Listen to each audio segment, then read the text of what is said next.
Почитувани гледачи, ве поздравувам од студиото на телевизија Кочани. Во него вечерва и денеска гостин е господинот Љупчо Димовски, председател на Социјалистичка партија на Македонија. Човек кој има големо искуство и во политиката и воопшто во она што се случува, во се она што се случува во државата, и верувам дека ќе биде многу корисно и за вас и за сите оние кои поодблизу или од подалеку малку ја следат политиката и политичките збивнувања, но и пошироко и оние што значат економија, кризи и така натаму и така натаму. Добро вечер ви посакувам, добре дојде во нашето студио. Добро вечер, добро најдов. Господине Димовски, да ни кажете на почетокот каква е атмосферата во кратки црти во државата, како вие ја гледате, поминувате низ градовите, низ државата, какво е расположението кај народот? Жал ми е што морам да го кажам ова, меѓутоа мислам дека Македонија во својата долгогодишна историја, еве нека биде тоа сведено на последниве 30 години, никогаш полошо не живеела самиот македонски народ, а самата држава Македонија никогаш повеќе не била во толку голема неизвестност за незината иднина. Значи ли тоа дека народот е малку исплашен, така, или има место за оптимизам, како што се вели светло на крајот на тунелот? Значи, место за оптимизам во оваква ситуација нема. Мора да бидеме реални.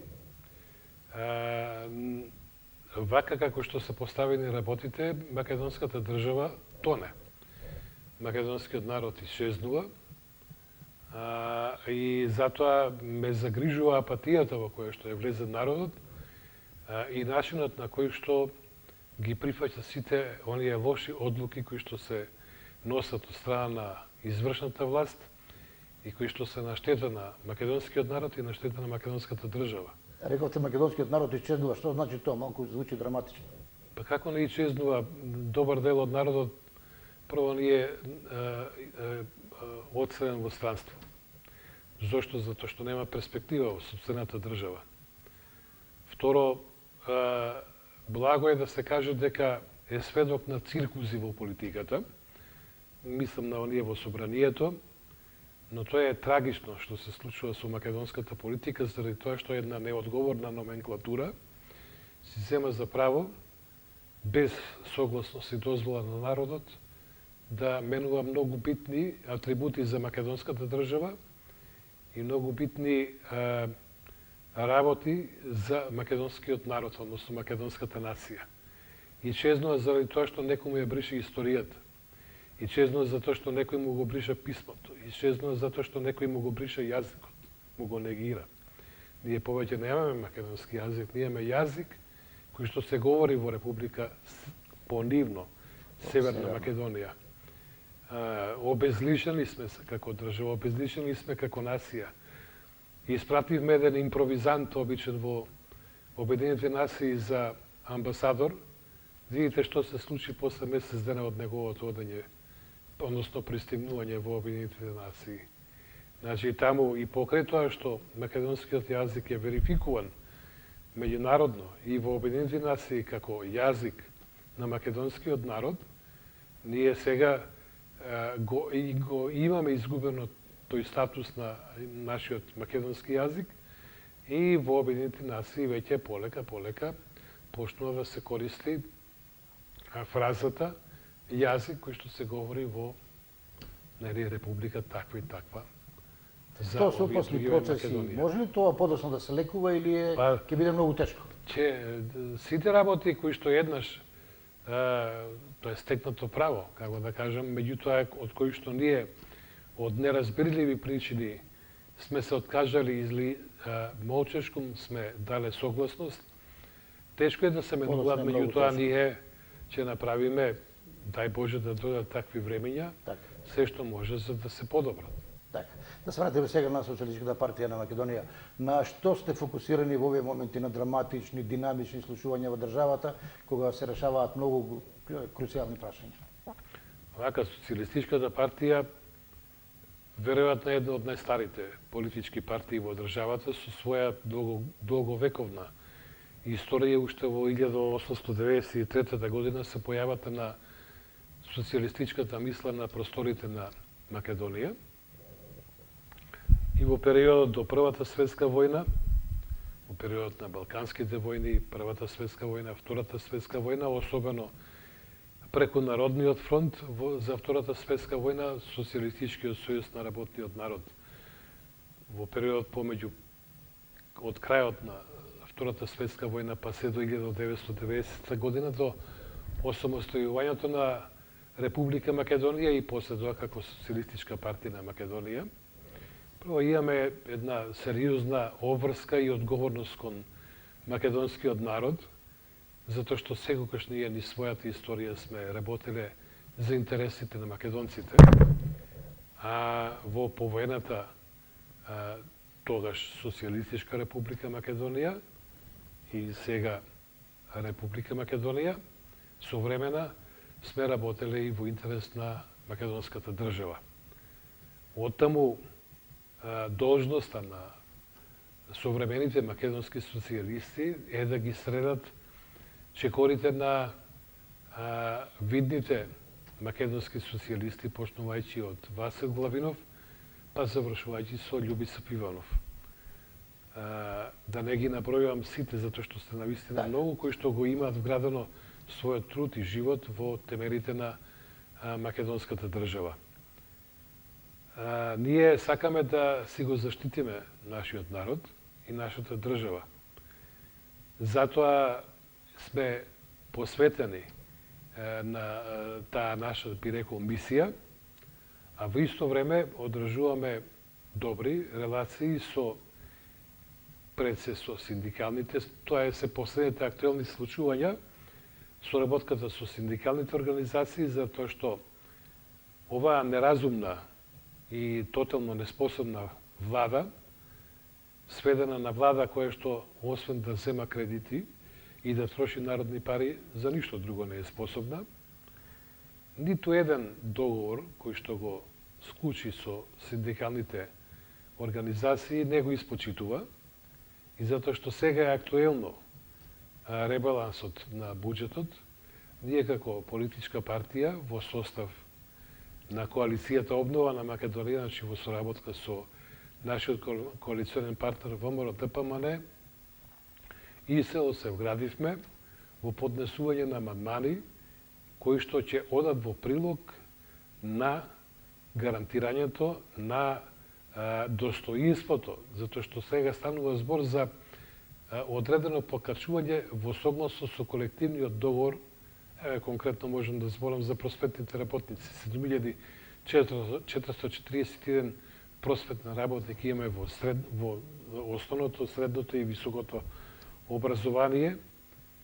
И покрај сите разговори, договори, начелни договори, владата не најде за сходно да стави ниту еден денар, иако имаше постигнато договор за 15% со СОНГ. Ни тоа не е испочитувано, затоа што математиката, финансиите, односно ребалансот, тоа го покажува. Тие пари ги нема.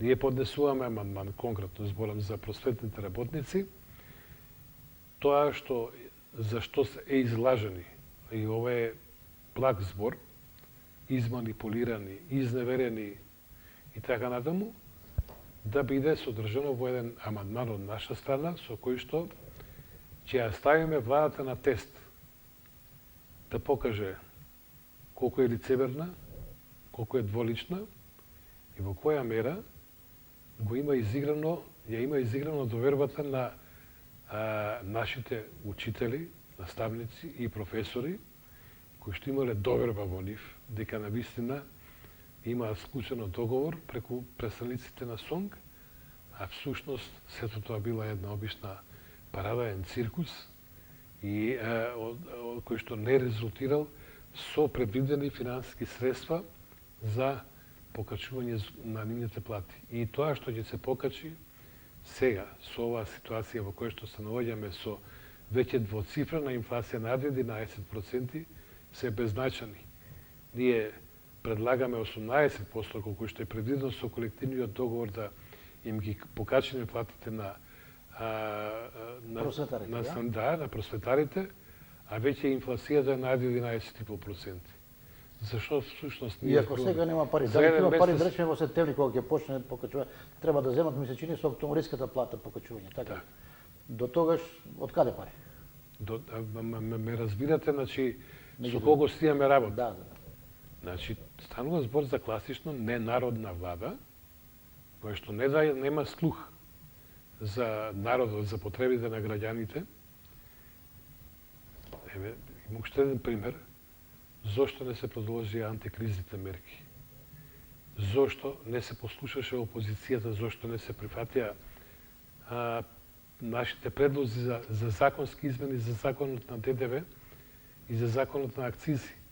Да се спуштат акцизите, за да може овој народ да колку толку покомотно да располага со своите возила или ако ништо друго, земјоделците да ја користат својата земјоделска механизација, што ќе значи дека финалниот производ по основ на пониски акцизи, односно пониска цена на горивото, ќе има и пониски цени на земјоделските производи, или зошто не се исклучи, укине уствари данокот на прехранбените производи. И по тој основ државата да има возможен колку толку на граѓаните едни реални попристапни цени. Пазите, станува збор за храна, за прехранбените производи. А кај граѓаните за прехранување, за опстанување. Не државата, владата се раководи од полнење на буџетот. Ако се полни буџетот на таков начин како што тие го прават, тоа значи дека треба да се осиромаши народот. А тој буџет, наместо да се полни, за да се зголемат плати или пензии или било што, еве, на договорени работи тоа не се прави. Каде се насочени парите? Повторно во задоволување на хировите и на потребите на една клика која што е моментално на власт, за да може до бескрај да ги троши народните пари. А народот при тоа да гладува. Ете на тоа е концентрирана социјалистичката партија, тие длабоки социјални неправди, нашата држава мораме да бидеме свесни дека е многу раслоена држава. Имаме 97-8 или 9% веќе сиромашно и гладно население и 1% население кој што не знае што да прави со парите. Тој 1% е и моменталната влада, затоа што тие, исто како ние олигарси, ама сега со туѓи пари, со народни пари, си посакува и си возможува све што ќе и падне на памет. Во една таква ситуација, кои мерки, кои активности ги превземате како Социјалистичка партија на Македонија за да речеме предвремени избори, за да ја смените ова власт? Предпоставувам дека тоа е крајната цел што побрзо за да евентуално се да се спасува она што може да се спаси според она што го кажувате. Мислам дека е крајно време сите да станеме свесни дека работата е предалеку отидена и дека мора да има реакција. Реакцијата треба да биде во еден општо народен голем масовен собир. Но тоа ќе биде на 18 овој месец, јуни. Јас ги повикувам сите граѓани кои што се чувствуваат ограбени, онаправдани, излажени, изманипулирани.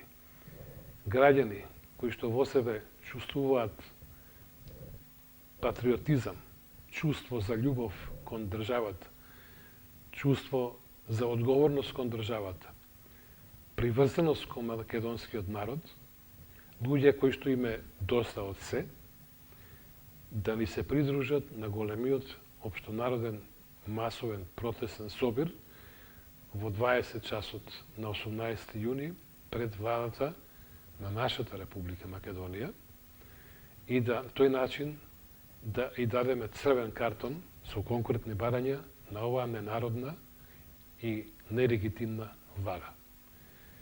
Што правиме ние како Социјалистичка партија? Ние тесно соработуваме и ги градиме политиките заедно со нашиот коалиционен партнер ВМРО ДПМН, најголемата партија во државата во моментов, не опозицијска, туку воопшто најголема партија во државата,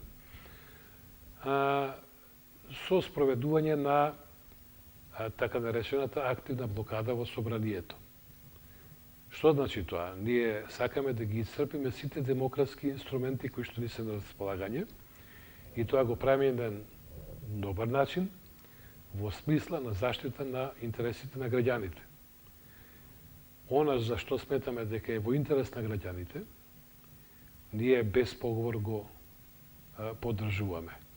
Но за оние законски решенија за кои што сметаме не само ние, туку и граѓаните, дека се спротивно на нивните интереси, дека се штетни по македонските граѓани и по македонската држава, на тоа жестоко се спротивставуваме на еден легитимен и демократски начин, уште еднаш ќе повторам. Ние бевме тие кои што ја дадоа поддршката и благодарение на пратениците на опозицијата, еве на пример, тоа е најсвежото, се изгласа оној фамозен закон за земјоделство и рурален развој, преку кој им беа овозможени, наводно, правата на добивање на земјоделците за субвенции. Не дека тие и претходно не можеле, но ние знаевме дека тој закон само е изговор за неисплаќање на субвенциите. Еве го законот е повеќе од 10 дена изгласан, јас не слушнав дека на сметките на земјоделците почнаа да се исплаќаат субвенциите. Што значи дека ние сме биле во право кога кажувавме дека проблеми нема околу исплатата, а второ дека е проблемот токму во кондицијата на буџетот во кој што нема финансиски средства за тие цели. Има и други работи кои што се прават, на сила сакаат да се протуркаат некои работи. Имаме едно лице кое што е индикативно со своето однесување во собранието како спикер на собранието. Еве, минат пред 2 дена, ние како опозицијски пратеници сите останавме до 3 часот и 3 минути после полноќ во собранието и бевме таму активно да учествуваме во дискусиите. Од страна на власта, само 3 пратеници беа присутни. Толку за интересот на власта околу учеството во собранието. Кога ќе дојде време за гласање, за закон, пред се за одобрување за земање кредити и за задолжување, тогаш сите пратеници од власта се присутни да гласаат. Но кога станува збор за гласање за закони кои што се од интерес на граѓаните, само 3 пратеници од власта седат на овој, затоа што така им е наложено да бидат присутни во салата. Веројатно така се пролонгираат сите потоа Да. активности во тој правец. Така. Да? Другите активности на Социјалистичката партија, патем, тоа е и мојата цел за денешново присуство во овој регион, да се видам со моите партиски другари во општинските организации, во Кочани, и во Чешиново, Облешево и во околните места. И секако дека ќе имам и посебна средба со моите драги пријатели оризопроизводителите. Така. Кога исполнате веќе вашите партиски другари и пријатели, помалку можеби е невообичаено за пошироката јавност, меѓутоа оние кои се упатени во политиката знаат, СПМ има мощна солидна база овде, особено во Чешиново, Облешево и во Кочани. На што се должи тоа и како го коментирате тоа? Па, прво, имаме многу добри председатели на општинските организации. Второ, нашата програма, идеите социјалистички, тие се питоми, убави, пристапни до секој човек, особено во оваква ситуација кога немаштијата и сиромаштијата и гладта тропа на врата, а ние сме со својата идеологија социјално отворени за сите категории на луѓе, особено за најсиромашните. Допира, значи, нашата програма, нашите идеи до поширокиот круг на граѓани во општините кои што ги наведовте. На еден добар начин сме представени преку работењето на председателите на општинските организации и во Кочани, и во Чешиново, Облешево, ама еве и во Пекчево, во Берово, Делчево, Каменица, Зрновци, Виница, така натаму, да. Така. И интересно е, вие сте еден од политичарите кои верувам дека најдобро ги познаваат состојбите во земјоделието во државата, а со тоа и во овој регион. Ние сме специфичен оризопроизводствен регион. Што очекувате од оваа производствена сезона и дали можеме да ја завршиме и да обезбедиме доволно храна за тоа што следува, бидејќи се најавува на вистина тешка есен и уште потешка зима? Ќе биде многу лошо. Што очекувам? Не очекувам добри работи. Жал ми е што морам да го кажам. Зошто? Јас сум тесно поврзан со ризопроизводителите. Сум личен пријател, како да кажам, со луѓето. И секогаш сум бил отворен за било каква соработка и ризопроизводителите имале мојата поддршка. Пред непол месец изготви два закони. Едниот закон е измена на законот за земјоделство и рурален развој, во кој што помеѓу пченицата и оризот е сврстан како стратешка земјоделска култура. Втората измена беше во законот за стоковните резерви, со што измена со која што на Агенцијата за стоковни резерви и беше овозможено да може, исто како за пшеницата, јачменот и ржот, да работи и тргува и со оризот. Што значи тоа? Оној вишок од 5000-6000 тони бел ориз, колку што е секојаш спорен за секоја реколта, да биде откупен од страна на државата.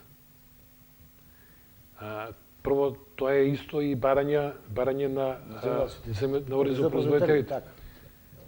Знаете што, тоа го заедно го како наш личен залог и обврска и должност кон оризопроизводителите го работевме заедно со пратеникот од Квочани, со Миле Левков, кој што многу добро ги познава овие работи. Нетња по втор пат Миле Левков го предложи законот, беа одбиени, не беа ставени. Не, тие закони не се ставени на дневен ред. Да можеме да образложиме зошто предлагаме такво нешто. И да може да ви одговорат зошто не се прифаќа. И зошто не се прифаќа. Така. Значи не се прифаќа да се стави на дневен ред за да се отвори дискусија. А оризот беше во оние култури уште во поранешната држава федерација еден од оние кои беа специфични, како ги рековте, се откупува и во стоковни резерви и така натаму. Тачно. Сега, сакаме да го измениме и основниот закон во земјоделството, закон за земјоделство и рурален развој. Видовме дека има потреба да се измени законот за стоковните резерви и таму предвидовме измена. Значи, тоа се еден комбинација од двата закони, еден без друг не бива да функционира. Значи, исклучиме било каква можност да се случи некоја несакана работа, некој да не да ги изигра нашите предлози, туку да ги изигра очекувањата на оризопроизводителите. Ама еве тоа се случува, едноставно не сака да се прифатат тие закони да се стават на дневен ред. Ние имаме можност или да бараме измена на дневниот ред, или да бараме дополнување. Ние бараме дополнување. Тој закон да се стави како дополнување. Не сакаат да прифатат да се стави на дневен ред како дополнување. Веројатно како што се потерало, ја не знам кога ќе дојде тие закони кога ќе дојдат да бидат ставени на дневен ред. Па да ги носиме на комисија, тие се во скратена постапка, сакаме што побрзо да поминат, затоа што реколтава на оризот, еве го септември, октомври, тука е. Ќе дојде, ќе мораме да имаме до тогаш чиста ситуација. Инаку ставањето на оризот во стратешки култури сигурно ќе ја подобри многу неговата позиција во делот и на производителите, пред позицијата во делот на една стратегија на планско производство, плански откуп и би рекол колку толку гарантирани подобри цени отколку оние што сега важат, кои се навистина девалвирачки 20 денари. Прво механизмите на пазарот ќе почнат да функционираат со откупување на толку голема количина. Так. И тогаш овие Трговците купувачите. значи сакам да кажам по прецизен збор за нив. Овие криминалци Аха. како откупувачи заради тоа што прво оризопроизводителите имаат ниска цена заради неодговорниот однос на власта, а потоа имаат затоа што го толерира ова што овие криминалци го прават со прво секоја предпријатие, особено откупно, има општествена одговорност. Тие не се општествено одговорни. Не може да се подценува трудот на земјоделецот изразен преку крајно ниска цена. Кои се тие? Во таква ситуација се одзема лиценцата за откуп. Мора оваа држава еднаш да профункционира, да се знае кој, како и на кој начин треба да работи. На што е тоа? На што се должи? Ќе го зиеме оризот или арпата, не знам, за некоја... 10 денари, да, за 10 дена ќе продаваме таму за... За голем профит. Ќе одиме со наплатување на бијарината, што ја знам, да го сметаме оризот за втора класа, да го продаваме мешан како прва класа. Па, доста беше, да се плячка овој народ. Така. До Има кога? таму многу манипулации. Има манипулации. Па, манипулации. Сами вие на увозен со домашните да се разбереме, има и честни откупувачи. Да, секако. Ќе ми простат дека ја не ги кажувам кој се не е добро.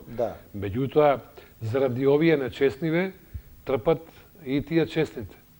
Но оризопроизводителите си ги знаат тие кои се и ги упатувам со тие да соработуваат. А ние во собрание и како опозиција ќе гледаме да ги стуркаме овие закони. Па што сака, нека биде. Ајде да бидеме малку пак предвидувачи, да не речам пророци.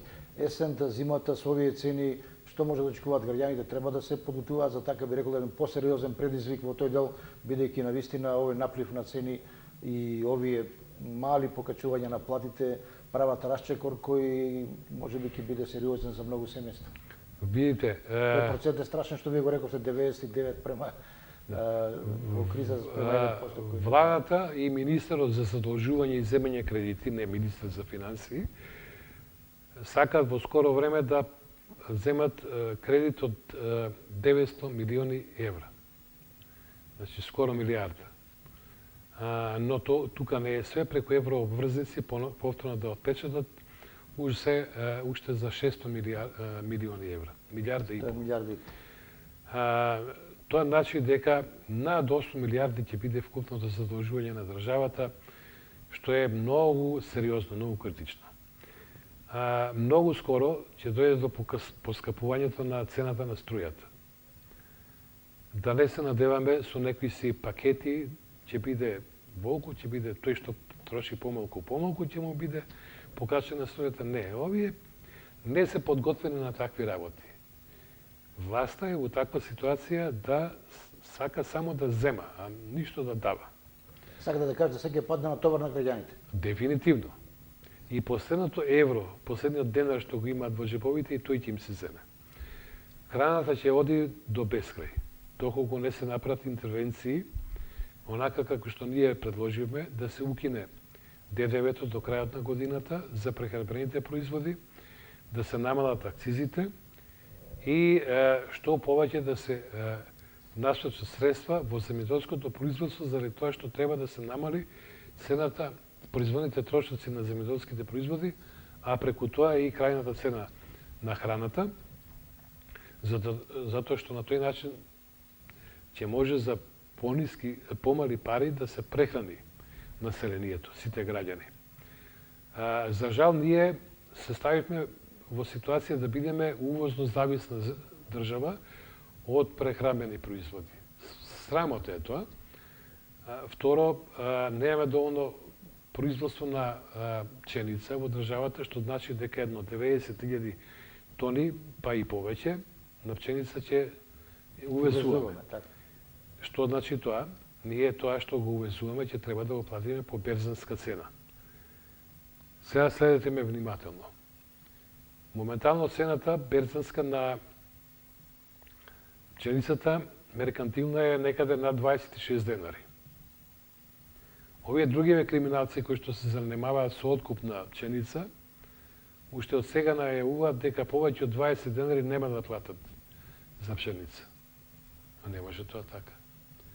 Сега е 26 денари и да се пушти таа украинска и да се пушти ембаргото на руската пшеница, некои драстични пореметувања ценовни нема да има, туку цената може да доди само нагоре, а не надоле. Како тоа при актуелна цена од 26 денари тие нудат 20 денари, кого лажат, кого замајуваат? Како го толерира тоа државата? Кај одат тие разлики? И Клус не реагира, да речеме, кај нив да не, му укаже дека тоа не поминува. Да, видите сега, можем да кажем дека работењето во владата е хаотично. Особено работењето во економските ресори. Има една таму, не знам, човек кој што е подпредседател на владата, задолжен за координација со економските ресори, кој што наместо да преговара со синдикатите и да ги прелажува, треба да се ги засука ракавите и пред да го повика министерот за економија. Ова е афирмативно го зборам за министерот за земјоделство. Да. Затоа што човекот отиде, обезбедуваше пченица, отиде во Белград, обезбедуваше и масло за јадење. Како може? Масло за јадење, кое што едва го добивме, да дојде во Македонија, да се ускладишти и министерот за економија да го реекспортира и го продаде во Албанија. Кој е тој? Како може така? Затоа велам, владата на ДУИ, како канцерот на македонската држава и СДС, нема повеќе легитимитет и право да раководат со државата. Упропастија све. Може би повеќе посодно да си поигруваат со државата. Дефинитивно. Бидејќи не е раководење. Дефинитивно. Да. Да го насочим малку разговорот сега и на она што спомнавме пред малку, тоа беше протестот на 18 јуни.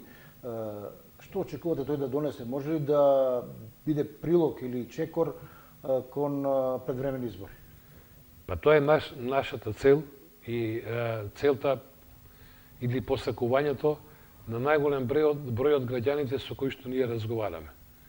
Претходно, знаете дека народот беше уплашен од повеќе причини, со повеќе работи, беше во една апатија, но сега во последниот период има едно очигледно охрабрување и кај него, затоа што и тој е свесен, или луѓето со кои што е вака ние разговараме, дека повеќе оваа ситуација е неиздржлива и не може да се толерира, и дека виновникот за сите лоши работи кои што му се случуваат наназад 5-6 години на македонскиот народ и на македонската држава мора да биде исчистен од власта и да одговара за сите работи кои што ги има направено. Што очекуваме? Очекуваме голем број на присутни граѓани на кои што ќе ги кажеме нашите барања. Нашето барање е распишување на предвидени парламентарни избори, тие да бидат спроведени во согласно со законот и со временските прилики, некаде во почетокот или средината на октомври месец. Тоа е најраниот термин кој што може да се да се спроведе. Ние претходно имаше варијанти за формирање на широка влада, на техничка влада, експертска влада. Немаме веќе време за такви експерименти, заради тоа што злото е премногу навлезено во државата. Државата ни е загрозена. Државата ни е загрозена со катастрофалните договори кои што се подпишани. Државата мора да прекине моментално било какви разговори и преговори со Бугарија. Да се стишаме, да се приспитаме, да видиме кај сме. Дали ќе биде тоа 2, 4, не е битно колку години, мора да се престане. Видите го ова безумие кој што се случува во државата со отварањето на така наречен културен центар на човек фашиста, кој што е злото за македонскиот народ, кој што нема никаква врска со култура, а е дадено на тој простор неговото име и се оно што се случува. Народот е изиритиран. Не може повеќе народот да се лаже. Народот си бара правдина, народот си бара заштита. Народот сака да се сочува својата историја, своето достоинство. Народот сака да престане да му се брише историјата или некој да му ја распродава историјата. Народот сака да се го сочува јазикот. Ние зборуваме од памти века на македонски јазик, не на јазик на некаква Северна Македонија. Тој што е спремен на Гинеме така, за јазикот, така. нека повери таму, нека се зборува. Ние овде живееме. Може би ова звучи за малку изразено национално чувство, меѓутоа, повеќе изразено чувство, меѓутоа за социјалистите секогаш било иманентно националното прашање. Тоа е наша карактеристика и јас така се однесувам затоа што имам обврска. Ама го слушам и народот. Ја ова е благо што го зборувам пред вас и пред вашите гледачи во однос на тоа што мене граѓаните ми го кажуваат. Навистина треба да подлечеме една црта и да кажеме дека е доста. Ние 6 години само распродаваме од државата. Све продадовме. Еве сега и последните пари што ги има заштедено кај македонските граѓани, тие ќе го што ќе правиме после тоа? Нити ќе имаме пари за нема да имаме струја, нема да имаме храна. Гладни да одиме. Па знаете, празниот стомак кога ќе почне да зборува на какви работи го наведува човекот. Не може да се случуваат такви работи, не сакам ни да помислам и затоа не ги кажувам. Така. Меѓутоа, тука сме како одговорни политички субјекти во државата и Социјалистичка партија, и ВМРО-ДПМН, и сите останати партии во нашата коалиција Обнова на Македонија и генерално сите партии во опозицијата, кои што сакаме да ја подобреме состојбата во државата. Така. Опозицијата бара, но власта не дава предвремени избори. Има ли план Б, има ли некоја стратегија после еве овој голем собир кој се планира за 18-ти и оној период до крајот, да речеме, на оваа година или до октомври, како што рековте? Ние ќе продолжиме понатаму со жестоки притисоци, но сакам да кажам дека доколку никакво насилие такви работи, мислам, тоа ги го посакуваат од нас, меѓутоа тоа нема да им биде задоволство возможено, но видите вака, за Социјалдемократскиот сојуз како привезок на коалициониот партнер што му е ДУИ, е најдобро после сите овие штети што ги направи, да се ги залечи своите рани во опозиција. Таму да се ја средат нате ситуацијата. И тие се раслоени, и тие се поделени. Да се разбереме. И јас имам многу добри пријатели во Социјалдемократскиот сојуз кои што ја чувствуваат тежината на сето она што го има направено нивната партија. И сакаат тие хипотеки што се водат на нивна сметка да не ги чувствуваат заради тоа што али тоа е нивна работа, кај нив партијата. Но еве ние ќе притискаме. Па и тие самите не се убедени дека може до есен да издржат со овакво работење, едноставно неспособни се. Тоа ќе речев доја мощен сериозен предизвик за државата во кој не се знае дали човек подобро да биде во опозиција или во власт, особено од аспект на тоа дека се претерава многу работи и на политички, и на економски, и на стопански план. Еве ние го прифаќаме тој предизвик и сакаме со желба, сме со желба да помогнеме. Дефинитивно ќе има проблеми и со финанските средства, и со све ќе има проблеми. Па ме болам, не можеме да произведеме струја заради тоа што не ги пресушија езерата. За тоа што не ископуваат таму, затоа што не може да се договорат кој ќе го копа јагленот. Значи не е проблем дали ќе се копа, него колку и кому ќе му се плати. Кој ќе ги земе парите. Се увезува по екстремно високи цени речете го електрична енергија.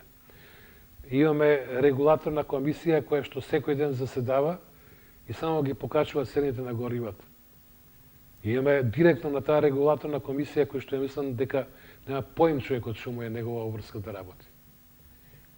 Затоа што регулаторната комисија не е тело кое што треба да ги исполни очекувањата на големите трговци со струја и со нафта, туку да внимава на пазарот и на граѓаните.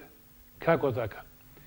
Не може како на Мак Петрол за една вечер 30 милиони евра да му се поклонат, он секој ден да поклонува толку пари да преку покачување на цената на сите оние кои што се занимаваат и со промет на електрична енергија и со не е случајно видни семејства кои што на еден чуден начин за кратко време спечалија толку пари влегува во бизнисот со производство на струја. Не е случајно сакаат да не задолжат 25 милиони евра за подигнување на фотоволтаични централи во Рек Битола и во Осломи. Не е случајно сакаат и кај што ќе им падне на памет да поставуваат фотоволтаични панели и тоа на најквалитетното земјиште. Зошто тие панели не се постават на пета, на шеста категорија земјоделско земјиште, туку мораат како во Штип што сакаат да направат на прва класа земјоделско земјиште, каде што меѓу другото има и систем за наводнување. А потоа ќе бараме храна. А потоа ќе бараме, како да бараме храна? Така. Јас верувам дека некои самоволија дојдоа до таму што некои политички мотници на ниво на држава отидоа и на фудбалски надпревари Македонија, Италија и така натаму, го наведувам ова за да кажам малку и оптимистички да поразговараме што можеме да очекуваме вечерва од Македонија Грузија. Верувам дека сте најлач. Знаете што, вака ја многу добро ја познам Грузија како држава и грузискиот народ, имам големо почитување заради тоа што тој е народ со едно максимално достоинство, национално достоинство и гордост. Ја би сакал како македонци да бидеме како нив. Значи да карактерната особина нина да имаме. Нормално дека очекувам победа. А фудбалски на терен да ги победиме. Па фала Богу да ги победиме и да знаете што, па и ние заслужуваме радост. Да. И до сега единствената радост за македонскиот народ ја донеле македонските спортисти. Да. И фудбалерите, и ракометарите. И ракометарите претходно. И да. Само тука можеме да се порадуваме и да се почувствуваме горди. Вака еднаш што се вика некој да зборува со позитивни работи за македонскиот народ, а не со подсмев преку нашиве експоненти во владата за да гледа и на Македонија и на македонскиот народ. Така, емисијата ќе оди пред надпреварот од 8 до кај 8:40, според она што гледам колку сме досега разговарале. Една прогноза ваша, ако сте прогнозер? Ја не можам да бијам, ја се надевам, ја прогнозирам дека 1-0 или 2-1 дека ќе победиме. Да победиме, да, дека ќе победиме. Колку сака нека, така. Колку сака 1-0 нека или да победиме. Да. Благодарам за разговорот, навистина соопштивте интересни работи за гледачите на телевизија Кочани на поширокиот регион Виница, Сушиново, Блешево и Зрноси. Верувам дека со задоволство ги слушаат вашите коментари, дискусии во тој дел каква е состојбата и што е тоа што треба да се направи за да се надмине. И ви посакувам и понатаму успешна политичка кариера. Ви благодарам и на отстапеното време. Воедно ги поздравувам сите ваши гледачи и ги повикувам на 18 јуни да ни се придружат во процесот на извојување на конечната победа за Македонија. Ви благодарам. Почитувани гледачи, тоа беше разговорот со Љупчо Димовски, претседател на Социјалистичка партија на Македонија. Благодарам за вниманието со кој не следевте. Пријатно и дојдување.